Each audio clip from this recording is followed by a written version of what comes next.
যেদিন আমার বৌদির স্নানের পর নতুন জামাকাপড় পরে তৈরি থাকত, সেদিন আমার দাদা সারা রাত বৌদিকে ঘরের বাইরে দাঁড় করিয়ে রাখত। একদিন আমি বৌদিকে জিজ্ঞেস করি এমনটা কেন হয়। বৌদি বলে আমাকে না জিজ্ঞাসা করে নিজে গিয়ে দেখে নিতে। এটা জানার জন্য আমি একদিন স্নান করে বৌদির পোশাক পরে দাদার ঘরে গিয়ে ঢুকি। তখনই দাদা আমাকে বৌদি ভেবে যা করল। বন্ধুরা, ভিডিওটি শুরু করার আগে আপনাদের বলতে চাই, যারা এই চ্যানেলটির নতুন দর্শক তারা চ্যানেলটি সাবস্ক্রাইব করে আমাদের সাথে থাকবেন। তো চলুন গল্পটি প্রথম থেকেই শুরু করা যাক। আমরা দুই বোন আর এক ভাই। আমার দাদার নাম সঞ্জয়। দাদাকে নিয়ে আমার মায়ের খুব গর্ব ছিল, যেমনটা সব মায়েদের থাকে। কিন্তু মা সঞ্জয় দাদার একটু বেশি প্রশংসা করত। মা ওকে যতটা ভালো ভাবত আসলে ততটা ভালো ছিল না। যখন সে রেগে যেত তখন মায়ের সামনে গলা তুলে কথা বলত। আমাকে পড়াশোনা করতে বারণ করে দিয়েছিল। কিন্তু মা বলে মাধ্যমিকের পর আমি বাড়িতে বসে থাকলে লোকে অনেক কথা বলবে। গ্রামের লোকেরা দাদাকে সম্মান করত আর ভয় পেত। একবার কিছু গ্রামের ছেলে একটা মেয়ের সঙ্গে অসভ্যতা করেছিল। তখন দাদা সেই ছেলেগুলোকে খুব মেরেছিল। তারপর থেকে দাদা গ্রামে একজন সম্মানীয় ব্যক্তি হয়ে উঠেছিল। কিন্তু আস্তে আস্তে দাদা রোজ বাড়িতে তার কিছু বদঅভ্যাস তৈরি করে। সে সিগারেট খেতে শুরু করে আর মদ খেয়ে দেরি করে বাড়ি ফেরে। এছাড়াও দাদা আর কি কি খারাপ কাজ করত তা আমরা জানতাম না। তখন মায়ের মনে হলো দাদাকে বিয়ে দিলে দাদা সূত্রে যাবে, বাড়িতে একটা বউ আসবে, আর সে তাকে আর এসব কাজ করতে দেবে না।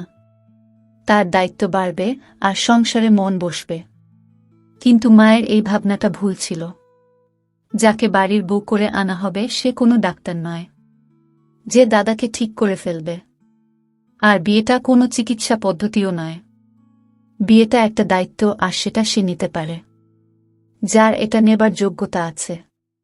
একদিন দাদার বিয়ে হয়ে যায় আর বাড়িতে নতুন বউ আসে। বিয়ের পরে দাদার মধ্যে একটু হলেও বদল দেখা যায়। কিন্তু তারপরে একটা অদ্ভুত ঘটনা ঘটতে শুরু করে, যেটা আমাকে খুব ভাবায়। এমনিতে বৌদি আমাদের সাথে খুব কম কথা বলতো, সবসময় খুব উদাস থাকত। মা বলতো যে এটাই ভালোই, বেশি কথা বলার মেয়ে আমার পছন্দ নয়। কিন্তু বৌদি শুধু কম কথাই বলতো না, সে কেমন একটা ভয়ে ভয়ে থাকত।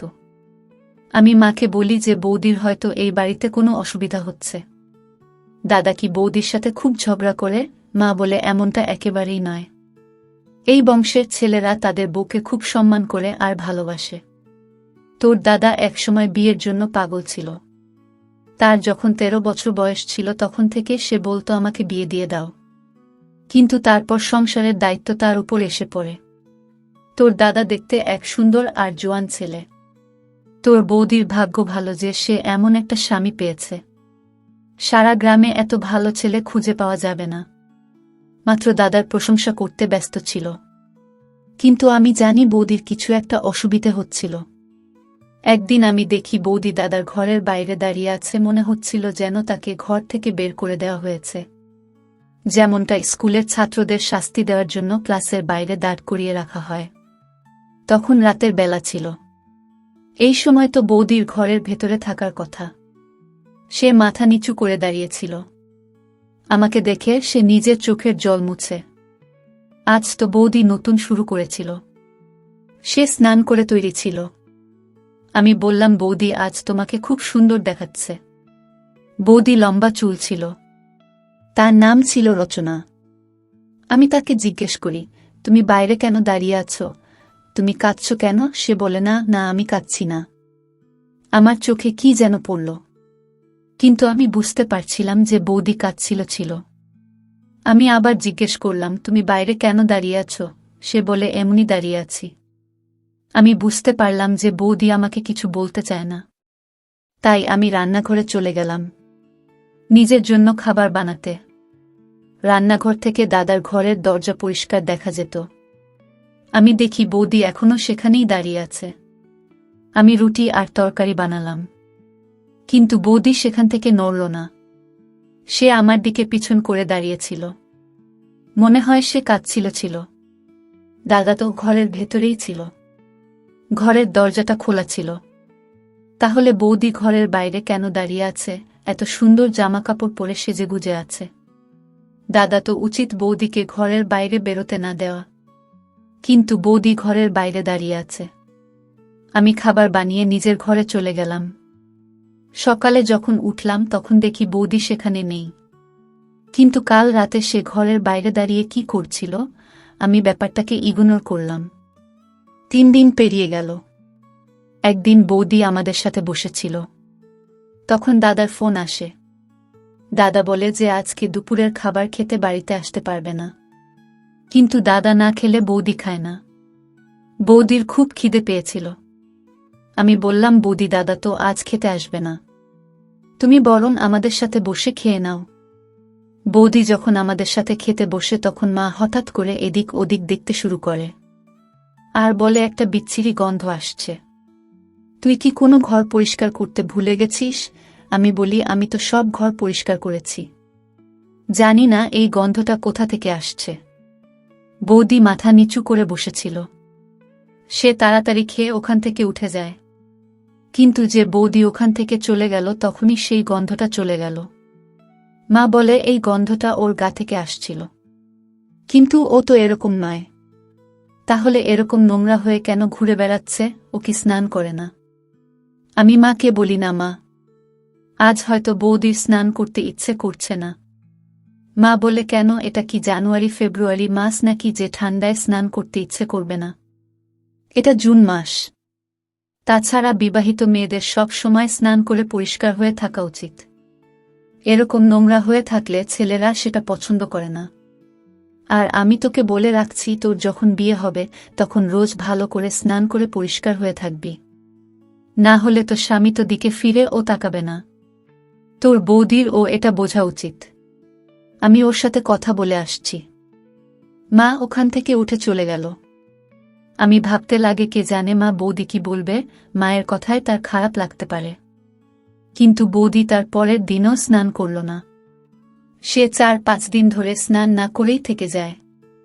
একদিন আমরা বৌদির হাতে একটা নতুন আংটি দেখতে পাই। তার বিয়ের সব জিনিসপত্র আমরাই কিনে দিয়েছিলাম, আর বিয়ে হওয়ার পর থেকে ও বাজারেও যায়নি। তাই আমি বৌদিকে জিজ্ঞেস করি, সে এই আংটিটা কোথা থেকে পেল? সে বলে, তোমার দাদা আমাকে আজ সকালে এনে দিয়েছে। বৌদি এ ব্যাপারে খুব একটা খুশি মনে হলো না। আমি বলি, সে তো খুব ভালো কথা, দাদা আজকাল খুব ভালো মনে আছে দেখছি। সে বলে, হ্যাঁ, এখন তো মুড ভালো আছে, কিন্তু রাত অবধি সেটা ভালো থাকবে কিনা কে জানে। আমি জিজ্ঞেস করি, মন খারাপ কেন হবে? তুমি কি দাদার কোনো কথা শোনেননি? বৌদি বলে, না, কিছু না। বৌদিকে খুব চিন্তিত দেখায়। কিছুক্ষণ পর সে স্নান করতে চলে যায়। বৌদির গা দিয়ে খারাপ গন্ধ বের হচ্ছিল, কিন্তু যখন সে স্নান করে বের হয় তখন তাকে খুব সুন্দরী দেখায়। আজকেও বৌদি নতুন কাপড় পরেছিল। আমি বৌদিকে এটা সরাসরি বলি না যে রোজ এইভাবে স্নান করে পরিষ্কার পরিচ্ছন্ন হয়ে থাকবে। তার বদলে আমি বৌদির খুব প্রশংসা করি, যাতে বৌদির মনে হয় যে সে রোজ স্নান করলে রোজ সে এমন প্রশংসা পাবে। কিন্তু দাদা যখন বাড়ি আসে তখন আবার আমি দেখি বৌদিকে ঘরের বাইরে দাঁড়িয়ে থাকতে। আজ সে খুব জোরে জোরে কাঁদছিল। আমি জিজ্ঞেস করি, বৌদি কি হয়েছে? সে আমাকে ইশারায় চুপ করতে বলে, যাতে দাদা কিছু শুনতে না পায়। আমি আস্তে আস্তে জিজ্ঞেস করি, তোমার কি হয়েছে, আর তুমি ঘরের বাইরে কেন দাঁড়িয়ে আছো? বৌদি বলে, তুমি একদিন জানতে পারবে আমি কেন এখানে দাঁড়িয়ে আছি। এই বলে সে আরও কাঁদতে শুরু করে। আমি বৌদির হাত ধরে তাকে ওখান থেকে শুইয়ে একটু দূরে নিয়ে এসে জিজ্ঞেস করি, কি হয়েছে, আমাকে সব খুলে বলো। বৌদি বলে, তুমি জানো তোমার দাদা মদ খায়? আমি বলি, হ্যাঁ, আমি জানি, কিন্তু মা বলেছিল যে বিয়ের পর দাদা এসব ছেড়ে দেবে। বৌদি বলে, কে বলেছে ও সব কিছু ছেড়ে দেবে? ও এখনো মদ খায়। আমি বলি, সে তো বুঝলাম যে দাদা এখনো মদ খায়, কিন্তু তার সাথে তোমার ঘরের বাইরে দাঁড়িয়ে থাকার কি সম্পর্ক? বৌদি বলে, আমি জানি না, আমি কিছু জানি না, আমাকে ছেড়ে দাও, আমাকে ওখানেই দাঁড়িয়ে থাকতে দাও। আমি কিছুই বুঝলাম না। কিছুদিন পর বৌদি আমার স্নান করা বন্ধ করে দেয়। আবার ওর গা থেকে দুর্গন্ধ বেরোতে থাকে। এই গরমের সময় যদি কেউ ৫৭ দিন স্নান না করে তাহলে তার গা দিয়ে গন্ধ বের হবে। বৌদি যখন মায়ের কাছে এসে বসত তখন নাক চাপা দিত। আমি মাকে ইশারা করলাম কিছু না বলতে, কিন্তু মা বলতে থাকে ওর স্নান করতে অসুবিধা হয়। আমি বুঝতে পারি না ওর মা কি ওকে কিছু শিখে পাঠায়নি, কিন্তু বৌদিকে খুবই চিন্তিত উদাস তার লজ্জিত দেখাচ্ছিল। বৌদি যেদিন স্নান করত সেদিন দেখতাম তাকে ঘরের বাইরে দাঁড়িয়ে থাকতে, আর যেদিন সে স্নান করত না সেদিন দেখতাম দাদার মুখ খুব ভালো থাকত। সে বৌদির জন্য গিফট নিয়ে আসত, মাঝে মাঝে তার জন্য বিরিয়ানি ও আনত, কারণ বাড়িতে ডাল রান্না হতো, আর বৌদি বলতো তার ডাল খেতে ভালো লাগে না। বৌদির এত আবদার দাদা মেনে নিত, কিন্তু এমনটা কেন হতো যে যেদিনই বৌদি স্নান করে নতুন জামা পরে থাকত সেদিন দাদা তাকে ঘর থেকে বের করে দিত। এসবের মানে কি? মা তো বলতো যে ছেলেদের পরিষ্কার পরিচ্ছন্ন মেয়ে ভালো লাগে, যার গা দিয়ে ভালো গন্ধ আসে, যে ভালো করে চুল বাঁধে। বৌদি যেদিন নতুন জামা পরে সেদিন তাকে খুব ভালো আর সুন্দরী দেখায়। বৌদি আসলে খুব সুন্দর দেখতে, তার গায়ে রং খুব ফর্সা, তাকে সব রঙের জামা পরলে ভালো লাগে। কিন্তু এমনটা কেন যে যেদিন বৌদিকে বেশি সুন্দর দেখায় সেদিন দাদা বৌদির সাথে ঝগড়া করে, তাকে ঘর থেকে বের করে দেয়। আর যেদিন বৌদির গা দিয়ে খারাপ গন্ধ বেরোয় সেদিন দাদা তার সব বায়না মেনে নেয়, তার জন্য গিফট নিয়ে আসে। এবার আমাকে কিছু একটা করতেই হবে। এসব কি হচ্ছে? দাদার এ কেমন রুচি? একদিন আমি বৌদিকে জোর করে জিজ্ঞেস করলাম, এসবের মানে কি? বৌদি বলে, একদিন তুমি নিজেই সব কিছু জানতে পারবে। আর একদিন আমি সব সত্যিটা জানার সুযোগও পেয়ে গেলাম। একদিন বৌদি হঠাৎ তার বাপের বাড়ি চলে যায়। তার বাপের বাড়ি থেকে ফোন এসেছিল যে তার মা খুব অসুস্থ। আমার মা ও বাড়িতে ছিল না, তার এক বন্ধুর বাড়িতে গিয়েছিল। বৌদি আমাকে বলে গেছিল যে তোমার দাদা ফোন তুলছে না, সে যখন বাড়ি আসবে তখন তাকে বলে দিও যে আমার মায়ের শরীরটা খারাপ, তাই আমি বাপের বাড়িতে গিয়েছি, না হলে তোমার দাদা আমাকে খুব বকা দেবে। আমি জিজ্ঞেস করলাম, দাদা বোকা কেন দেবে? তুমি কি তোমার বাপের বাড়ি যেতে পারো না? সে বলে, না, বলে যাওয়াটা ঠিক নয়। আমি বলি, তুমি চিন্তা করো না, আমি আছি তো, আমি বলে দেব, তুমি নিশ্চিন্তে তোমার মায়ের কাছে যাও। বৌদি তাড়াহুড়োতে নিজের ফোনটা বাড়িতে ফেলে চলে যায়। বৌদি চলে যাওয়ার পর আমার মাথায় একটা আইডিয়া আসে। আমি ঠিক করে ফেলি আমাকে কি করতে হবে। দাদা বাড়ি ফিরে এসে সোজা নিজের ঘরে চলে যায়। দাদার ঘরের সামনে একটা পর্দা লাগানো আছে। তার নতুন বিয়ে হয়েছে, তাই মা বলেছে যে দরজা খোলা থাকলেও পর্দা যেন সরানো থাকে। এই গরমের সময় দাদা দরজা বন্ধ করত না, তাই পর্দা সরিয়ে রাখত, কারণ মা বলতো যে বাড়িতে তোর একটা ছোট বোন আছে, ঘরের ভেতরে কি হচ্ছে সেটা দেখা উচিত নয়। দাদা ঘর থেকে চেঁচিয়ে বলে, আমার জন্য এক গ্লাস জল নিয়ে এসো। আমি চটপট স্নান করে বৌদির একটা জামা পরে দাদার ঘরের বাইরে গিয়ে দাঁড়ায়। এমনভাবে দাঁড়াই যাতে পর্দার ওপার থেকে দাদা শুধু আমার পাটা দেখতে পায়। আমি বৌদির একটা জামা পরে নিয়েছিলাম, আমিও বৌদির মতো সুন্দর দেখতে ছিলাম। আমার গায়ের রং বৌদির মতনই ফর্সা ছিল। আমি যখন ঘরের বাইরে এসে দাঁড়াই তখন দাদা ভেতর থেকে দেখতে পায় যে আমি বাইরে দাঁড়িয়ে আছি। তারপর আমার দাদা কিছু অদ্ভুত অদ্ভুত কথা বলতে শুরু করে। প্রথমে আমি কিছুই বুঝতে পারছিলাম না, কিন্তু যখন আমি বুঝতে পারলাম তখন আমার পায়ের তলা থেকে মাটি সরে গেল। বন্ধুরা, ভিডিওর মাঝখানে আবারও বলতে চাই, যারা আমাদের এই ছোট্ট চ্যানেলটি নতুন দর্শক তারা চ্যানেলটি সাবস্ক্রাইব করে আমাদের পাশে থাকবেন। দাদা বলে, আচ্ছা তুই আজ আবার স্নান করেছিস, তুই নিজেকে খুব সুন্দরী মনে করিস তাই না? তুই এভাবে স্নান না করলে সারা গায়ে ময়লা জমে যাবে, তোর গায়ের রং কালো হয়ে যাবে, তাই তুই রোজ স্নান করে আসিস তাই না? তারপর আমার পায়ের দিকে কিছু একটা ছুঁড়ে মারে। এখন ভূতের মতো দাঁড়িয়ে আছিস কেন? আমি আসার আগে তুমি স্নান করেছিস আর তারপর এখানে এসে দাঁড়িয়ে আছিস, তার মানে তোর অপমানিতই হতে খুব ভালো লাগে। আমি দেখছি এখন আর তোকে মুখে বললে চলবে না, আমাকে হাত চালাতে হবে। দেখছি, কারণ তো সব অপমান সয়ে গেছে। আমি যখন বারবার বলেছি যে আমার পরিষ্কার পরিচ্ছন্ন মেয়ে পছন্দ নয়, তখন বারবার কেন স্নান করিস তুই? দাদা খুব বাজেভাবে চিৎকার করছিল। আমি তখন বুঝতে পারছিলাম বৌদি কেন দাদাকে এত ভয় পেত। আজ আমি বুঝতে পারি যে বৌদি কেন স্নান করত না। কারণ স্নান করলে দাদা তার উপর এভাবে চেঁচাত। কিন্তু আমি এটা বুঝতে পারছিলাম না যে দাদা এমনটা কেন করত। দাদা অনেক কথা বলতে থাকে, বলে তোকে আমি স্নান করতে বারণ করেছিলাম না, তাও তুই স্নান করেছিস, তোর কি আমাকে রাগাতে ভালো লাগে। তারপর দাদা গালিগালাজ করতে শুরু করে। এবার আমার ধৈর্যের সীমা পেরিয়ে যায়। আমি পর্দা সরিয়ে ভেতরে ঢুকে পড়ি। দাদা আমাকে দেখে চমকে যায়, আর আমিও দাদাকে দেখে অবাক হয়ে যাই। কারণ দাদা বিছানায় বসে কি যেন খাচ্ছিল, সেই খাবার থেকে একটা খারাপ গন্ধ আসছিল। দাদা বলে, তুই এখানে তোর বৌদির জামাকাপড় পরে কি করছিস? তোর বৌদি কোথায়? আমি বলি, তুমি এসব কি খাচ্ছ? এসব খাবার শরীরের পক্ষে ভালো নয়, এইসব খেজো না। তখন দাদা মাথা নিচু করে বলে, এর মানে তুই সব কথা শুনে ফেলেছিস? আমি বলি, হ্যাঁ, আমি সব কথা শুনে ফেলেছি। এবার তুমি আমাকে বলো এসবের মানে কি? তুমি বৌদির সাথে এরকম ব্যবহার কেন করো? তুমি এত ভালো একটা বউ পেয়েছ আর তার সাথে এরকম ব্যবহার করছো, আর তুমি এখানে বসে এসব আজেবাজে খাবার কেন খাচ্ছ? বাড়িতে তো অনেক ভালো খাবার রান্না হয়েছে। বৌদি তার বাপের বাড়িতে গেছে, তার মায়ের খুব শরীর খারাপ, সে আমাকে বলে গেছে তোমাকে জানিয়ে দিতে। কিন্তু এতদিনে বাড়িতে যা যা হচ্ছিল তা আমায় খুব চিন্তায় ফেলে দিয়েছিল। তাই আমি জানতে চেয়েছিলাম যে তুমি বৌদির উপর কেন রেগে যেতে। তারপর দাদা আমাকে সব কথা বলে। আমি শুনে অবাক হয়ে যাই। সে বলে, অনেক বছর আগেকার কথা, তখন আমরা খুব গরিব ছিলাম। তোর বয়স তখন 2.5 বছর, তাই তো সেই সব দিনের কথা হয়তো মনে নেই। আমরা এত গরিব ছিলাম যে আমরা খেতে পেতাম না, বাড়িতে একটা টাকাও থাকত না।